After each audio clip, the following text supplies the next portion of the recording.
হরে কৃষ্ণ। তো আজ ভগবানের ভোগে হবে মেটে আলু বা মাটির আলুর সবজি। তো এখানে আমি বেশ খানিকটা মাটির আলু নিয়েছি, খুব সুন্দর করে ধুয়ে নিয়েছি প্রথমে।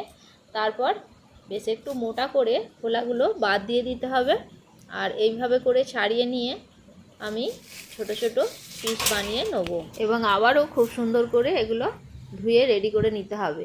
আর এখানে আমি মশলার জন্য নিয়ে নিয়েছি দুটো বড় পাকা টমেটো আর অল্প পরিমাণ আদা, আর দেখুন নিয়েছি গোটা হিং এতটা, আর নিয়েছি 1 চামচ গোটা জিরে, 2 চামচের মতো গোটা ধনে, আর স্বাদ মতন শুকনো লঙ্কা। এগুলো আমি মিক্সার গ্রাইন্ডারে খুব ভালো করে পেস্ট করে নেব। আর এখানে আমি একটা কড়ার মধ্যে বেশ কিছুটা গরম জল বসিয়ে দিয়েছি, আর মাটির আলুগুলো এই জলের মধ্যে হালকা করে ভাপিয়ে নেব। আর নিয়েছি বেশ কিছুটা আলুগুলো আমি হালকা করে ভেজে আর কুকারে একটা সিটি দিয়ে সিদ্ধ করে নিচ্ছি।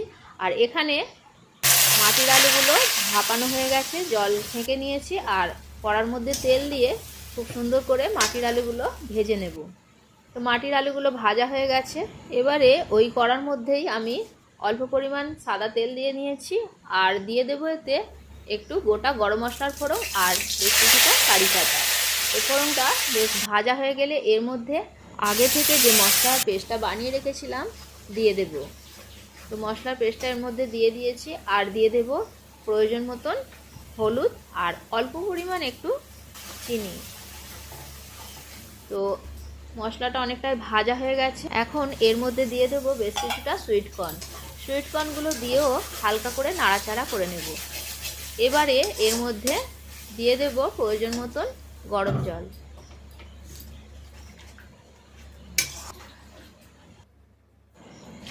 এখন গ্রেভিটা বেশ ফুটে উঠেছে, এর মধ্যে দিয়ে দেব স্বাদ মতন লবণ, আর লবণটা বেশ ভালো করে মিশিয়ে নেব।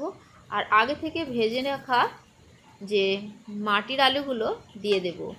মাটির আলুগুলো ভাজার পর পুরোপুরি সিদ্ধ হয়ে গেছে, আর দিয়ে দিলাম ভেজে সিদ্ধ করে রাখা বেশ কিছুটা আলু।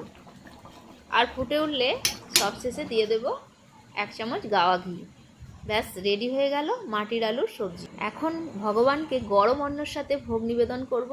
ফিরে আসছি পরের ভিডিওয়। ভগবানের কাছে প্রার্থনা করি সকলেই ভালো থাকুন। হরে কৃষ্ণ, হরি বল।